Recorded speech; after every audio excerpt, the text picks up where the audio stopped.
Hey guys, in this video, I'm going to show you how to assess the reliability and the credibility, the qualifications of an author of any given source. So what I've done is, let's say that I found a source and that the author of that source is Christine Amanpour.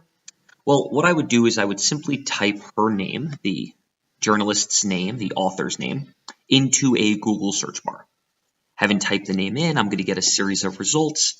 The one that I'm really going to want is just going to be the Wikipedia page. It's kind of just going to be the easiest way to assess the credentials and qualifications of any given journalist or reporter. So I'm going to click on Christine Amanpour's Wikipedia page. And really what I'm going to be doing here is I'm going to be looking for two different things. The first thing I'm going to look through is just going to be this top little blurb, just introducing me to who she is. So let's take a look at who she is initially. So she's a journalist and television host. Oh, this is good. Chief international correspondent, right? That's strong. Global affairs anchor.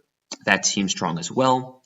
Her husband is former U.S. Assistant Secretary of State James Rubin.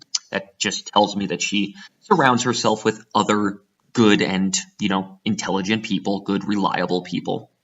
Now, what I'm going to do is I could top to bottom read through this entire Wikipedia entry, but the fact is that's just not the best use of my time.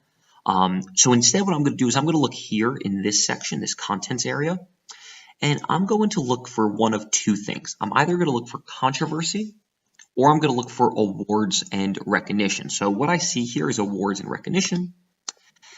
And right off the bat, I'm pretty much overwhelmed by how many awards she has won and how many she's been granted. And I could, of course, look at, how good some of these awards are. But what I can see right off the bat is, right, one of these comes from the Kennedy School. One of them's the Edward R. Murrow Award. One of them's a Peabody Award. So these are all really prestigious awards. So I would probably simply say, based on what I read here and based on this awards and recognition subsection, I might say she is undoubtedly a reliable, qualified, and well-credentialed journalist and reporter. And I can then say the author of that source is, a 4 or a 5, depending on what it was.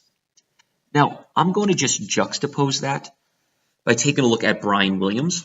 Brian Williams, let's say that he was the author of a different source that I was looking at. So I type his name into Google, I get his Wikipedia page, and again, I'm going to look here. And right off the bat, I'm going to see that he was awarded the Peabody Award. Again, a prestigious honor, undoubtedly, something that's pretty impressive. But as I look left into content, I'm not going to see a section for awards. I am, however, going to see a section for controversy. I'm going to see that in addition to the Iraq helicopter incident, which I'm not going to get into, but you could, of course, read, there are seemingly other incidents as well. What this tells me, pretty simply, is that he may be less than an ideal source, considering all of the controversy that has surrounded him. Now, what this allows us to do, importantly, is this allows us, right, this idea of awards versus controversy, it allows us to not be bamboozled by the schools, the universities that someone's gone to. Plenty of Harvard University graduates have gone on to have a hand in shaping fake news. So we want to make certain that we're not just blown away by that, but that we're really doing and digging deeply in order to make certain that the person that is writing and authoring the article is reliable. Hope this helps.